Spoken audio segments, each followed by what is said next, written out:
a man who started with absolutely nothing. We're talking a kidnapped wife, a clan of 40 starving horsemen, and a childhood spent literally scrounging for wild onions and rats just to survive. This isn't some rags to riches fairy tale. This is the brutal, unforgiving reality of the 12th century Mongolian steppe. Yet, this same man, Temujin, would go on to own more real estate than the Romans, the Persians, and Alexander the Great combined. He would carve out the largest contiguous land empire the world has ever seen, stretching from the Pacific Ocean to the doorstep of Europe. And what have you probably heard about him? Likely just the barbarian label, a one-dimensional caricature of a bloodthirsty conqueror. But was Genghis Khan truly just a lucky warlord, a brute on horseback who simply stumbled into greatness? Or was he, perhaps, the most underrated systems thinker, the most innovative leader, and the most terrifyingly effective strategist in all of history? That's the question we're tackling today. Stick around, because the answer, as you'll soon discover, flips almost everything you thought you knew completely on its head. This isn't just history, it's a deep dive into the mind of a man who fundamentally reshaped the world. In 1162, on the Mongolian steppe, childhood ended far too soon. Enemies lurked in every direction. Food was never certain, and loyalty rarely lasted. From this harsh world came Temujin, and when he reached his prime, he was no longer just another rider on the steppe. He had become Genghis Khan, the universal ruler. Temujin's first real crisis hits when he's just 9 years old. His father, a respected tribal leader, is poisoned by rivals. According to the harsh traditions of the steppe, the tribe should have protected his orphaned family. Instead, in a brutal act of self-preservation, they ditch them. Imagine being 9 years old. Your dad's just been poisoned, and the very people who should protect you just pack up and leave. No goodbye, no shared rations, just a brutal, you're on your own. That's Temujin's reality. His family, once respected, is now scrounging for wild onions and whatever scrawny rat they can snatch. This wasn't just hardship. It was a masterclass in betrayal, a stark lesson that loyalty on the steppe wasn't just negotiable. It was practically non-existent unless you earned it constantly. Most kids, most adults even, would have simply given up, succumbed to the elements or rival tribes. But Temujin, he treats starvation and abandonment like a seminar on power dynamics. He observes, he learns, and he internalizes a crucial truth. Tribal life, as it exists, is fundamentally broken. It runs on two shaky rails, bloodlines and fleeting charisma, both of which had just utterly failed him. His solution? Build a third rail, something entirely new. A system built on pure, unadulterated merit and a shared destiny. This wasn't about who your father was. It was about what you could do. Fast forward about 20 years. Through sheer grit, cunning, and an unshakable will, Temujin has rescued his wife from kidnappers, gathered a personal following of loyal men, and begun to defeat rival clans. But here's where his genius truly shines. Instead of the usual victor's spoils, enslaving the defeated, butchering the men, taking the women, Temujin offered something unheard of, a deal. Join me, he'd say. Keep your herds, keep your families, and if you can fight, if you can lead, if you can contribute more than my own cousins, you'll outrank them. This wasn't just pragmatic, it was revolutionary. It meant that talent, not birthright, was the currency of power in his growing movement. He absorbed his enemies, transforming them into loyal followers, a tactic that fundamentally changed the nature of steppe warfare. By 1206, his power was undeniable. At a grand gathering known as a Kurultai, a council of steppe chieftains, the the region's big shots formally declared him Genghis Khan, the universal ruler. This wasn't merely a fancy title.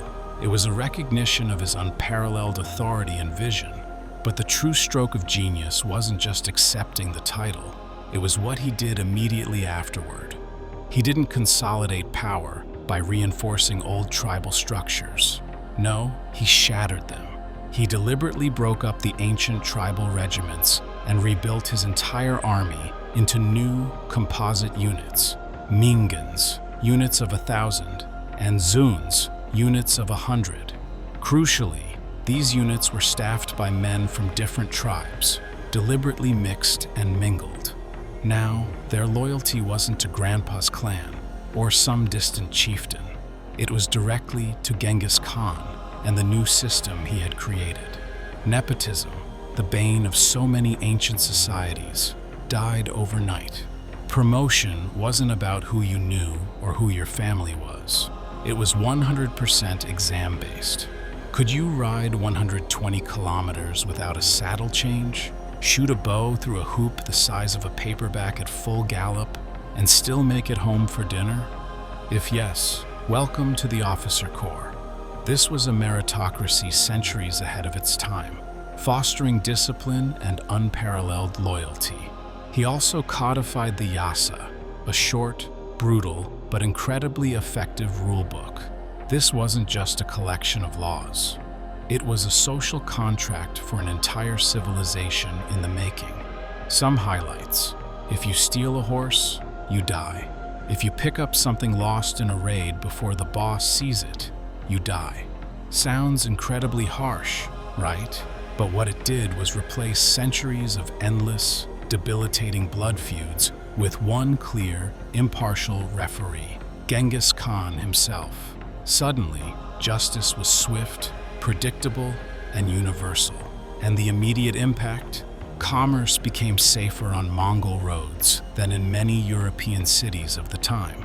Within just 5 years, the steppe saw its first postal pony stations, its first standardized weights and measures, and its first comprehensive census. The unity problem wasn't just solved, it was utterly transformed. Now, with a unified, disciplined, and fiercely loyal army of perhaps 100,000 riders, Genghis Khan faced an entirely different kind of paradox. His cavalry was fast, devastatingly effective in open battle, and almost impossible to pin down. But how do you conquer the mighty Xia and Jin dynasties of northern China with their colossal fortified cities, walls thicker than your Wi-Fi signal, and populations that dwarfed his entire army? Siege technology was most definitely not in the nomad starter pack. This was a problem that would have halted any other nomadic conqueror in their tracks. But Genghis Khan wasn't any other conqueror. He became, arguably, the fastest learner in military history. He didn't invent siege warfare, but he perfected its application. He didn't hesitate to grab Chinese engineers, Persian miners, and Arab siege masters. He didn't just capture them, he paid them in gold, treated them with respect, and most importantly, listened to them. His command was simple: teach me. They even pioneered a terrifying form of biological warfare, catapulting diseased animal carcasses into besieged cities to spread epidemics, a grim precursor to modern germ warfare. His approach to conquest was equally pragmatic and brutal. If a city recognized the inevitable and surrendered early, it was often spared. Its inhabitants would be integrated into the burgeoning Mongol trade network. Taxes might even drop, and life, for the most part, went on.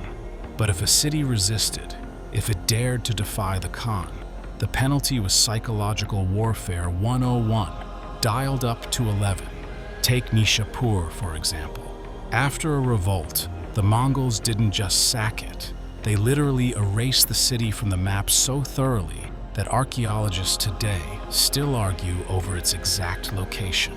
The message was clear, and it traveled faster than any Mongol rider. Cooperate and you'll live. Mess around and you'll find out. With extreme prejudice, this calculated terror was a core component of his strategy, designed to break enemy will before the first arrow was even fired. On the battlefield, his tactics looked less like rigid formations and more like a master jazz improvisation. The tulugma, or standard sweep, was their signature riff. Light cavalry would pretend to flee, drawing the enemy out in a glorious, disorganized chase. Then, like a sudden, brutal crescendo, heavy cavalry would appear on both flanks, encircling the now disordered enemy. Suddenly, it wasn't a battle, it was a barbecue. Coordination across vast distances was achieved with an astonishingly sophisticated communication system. Whistling arrows for immediate battlefield commands, smoke columns for larger maneuvers, and a Pony Express system with riders changing horses every 25 miles. The Khwarezmian campaign, 1219 to 1221, stands as a testament to this strategic brilliance. The Khwarezmian Empire was a powerful Muslim state, considered insurmountable. Genghis Khan sent a detachment of 30,000 men across 400 miles of the desolate Kizil-Kum desert, a feat the enemy considered utterly impossible. They popped out like a surprise exam, utterly smashing the capital of Samarkand in a mere 12 days. The Shah, the Khwarezmian ruler, died a penniless refugee on a remote Caspian island, his empire extinguished. In less than 3 years, the Mongols erased a state that had stood for 2 centuries, a truly astonishing feat of military logistics and execution. His campaigns against the Jin dynasty in northern China similarly showcased this adaptability, seamlessly combining swift cavalry assaults with the newly acquired siege warfare techniques, culminating in the capture of Zhongdu, modern Beijing, in 1215. Owning the biggest empire in the history of the world is one thing. Actually making it pay rent, making it function, and keeping it from crumbling under its own weight is an entirely different beast. Genghis Khan tackled this monumental governance problem with 3 incredibly powerful tools: law, trade, and communication. He understood that conquest was only the first step. Sustainable power required sophisticated administration. First, the Yassa, that brutal but effective rulebook, went empire-wide. But here's the surprising twist. It guaranteed freedom of religion. Why? Because Genghis Khan was a pragmatist. He understood that nothing sparks rebellion faster, nothing creates more internal friction than telling people how to worship their gods.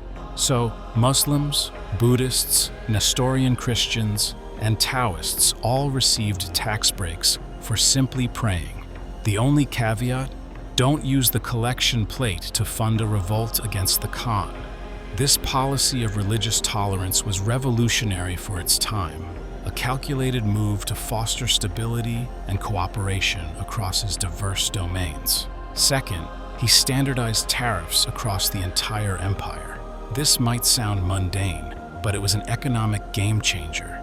A Chinese merchant would pay the same rate in Kiev as they did in Kashgar.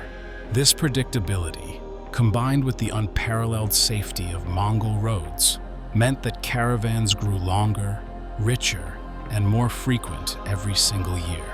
The Silk Road, once a perilous journey, fraught with bandits and warring local lords, became a highway of commerce, facilitating an unprecedented exchange of goods, technologies, and ideas between East and West. Third, he created the YAM network, a system that would revolutionize communication. This was an ingenious relay system with stations strategically placed every 30 kilometers or so. At each station, riders would swap out their exhausted horses for fresh ones, grab a hot meal, and speed on, carrying messages, decrees, and intelligence across the vast empire. A message that took the mighty Roman legions 3 weeks to shuffle across their smaller domain now crossed the entire Asian continent in a mere 10 days. Marco Polo, centuries later, would marvel at its efficiency, calling it the fastest human communication on Earth. It was, in essence, FedEx with fur hats, a logistical marvel that kept the sprawling empire connected and responsive. Administration within this massive empire was ingeniously designed to be decentralized, yet profoundly accountable. Each conquered province, known as an ulus, was typically run by a trusted family prince, often one of Genghis's sons or grandsons. However, these local rulers weren't given free rein. They were constantly watched, monitored, and supported by the Keshig, the Khan's elite 10,000-man royal guard. The Keshig wasn't just a personal bodyguard. It doubled as an elite university, a finishing school for future leaders. Smart teenage recruits, often from humble backgrounds, were rigorously trained in accounting, multiple languages, and advanced spycraft. They would then graduate to become governors, tax collectors, or intelligence chiefs, ensuring that the Khan's writ ran true across the empire. Corruption was, predictably, audited with extreme severity. There's a famous story of a census official who skimmed a mere 300 ingots of silver. His punishment? He was poured into a box, and the box was nailed shut. Again, brutal, yes, but undeniably effective. This uncompromising stance on integrity, combined with the yam and standardized trade, meant that the Silk Road enjoyed its safest and most prosperous century ever, a direct consequence of Genghis Khan's innovative and iron-fisted governance. Now, it's absolutely crucial that we don't romanticize this story too much. While Genghis Khan was a brilliant strategist and an unparalleled state builder, his methods came with an unimaginable human cost. Historians estimate soberly that the Mongol conquests were responsible for the deaths of roughly 10% of the world's population at the time. To put that into perspective, that's like erasing every single person in Europe today. The scale of destruction was truly apocalyptic. Cities like Merv, Baghdad, and Herat, once vibrant centers of culture, learning, and commerce, were reduced to rubble, their populations slaughtered or scattered. The environmental and societal impact was equally devastating. Sophisticated irrigation systems, built over centuries, were destroyed, turning fertile lands into desolate wastes. Libraries, repositories of millennia of knowledge, were burned to ashes. Some regions needed centuries, not decades, to regain their pre-1220 population levels and economic vitality. From Genghis Khan's perspective, this terror wasn't wanton cruelty for cruelty's sake. It was a calculated, cost-saving device. His logic was chillingly simple. If one city screamed loud enough, if its fate was sufficiently horrific, the next 5 would surrender without a fight, saving him men, time, and resources. From a modern lens, steeped in international law and human rights, this is undeniably a war crime spreadsheet, a systematic application of terror on an industrial scale. But from his lens, within the brutal context of 13th century steppe warfare and statecraft, it was disturbingly efficient. He saw it as a means to an end, a way to enforce his will and consolidate his empire with minimal ongoing resistance. Understanding both these views, holding them in tension, is absolutely key to truly judging Genghis Khan in his prime. He was not a cartoon villain. He was a complex figure whose genius was inseparable from his brutality. Here's where the story flips again, where the ashes of destruction paradoxically give rise to something truly transformative. Out of that immense suffering, out of the ruins of conquered empires, emerged the Pax Mongolica, the Mongol peace. This wasn't a peace born of benevolence, but one enforced by the iron fist of the Khan. And yet, its effects were profound. Safe roads, enforced by the ruthless efficiency of the Yassa and the Yam network, meant that ideas, goods, and people traveled faster and farther than ever before. This wasn't just about spices and silks. It was about intellectual cross-pollination on an unprecedented scale. Chinese gunpowder, a closely guarded secret, reached Europe, inspiring the development of cannons that would change warfare forever. Persian astronomy, with its sophisticated observatories and calculations, reached China, leading to significant improvements in their calendars and navigational techniques. Paper money, passports, and even playing cards spread across continents, becoming common features of global commerce and culture.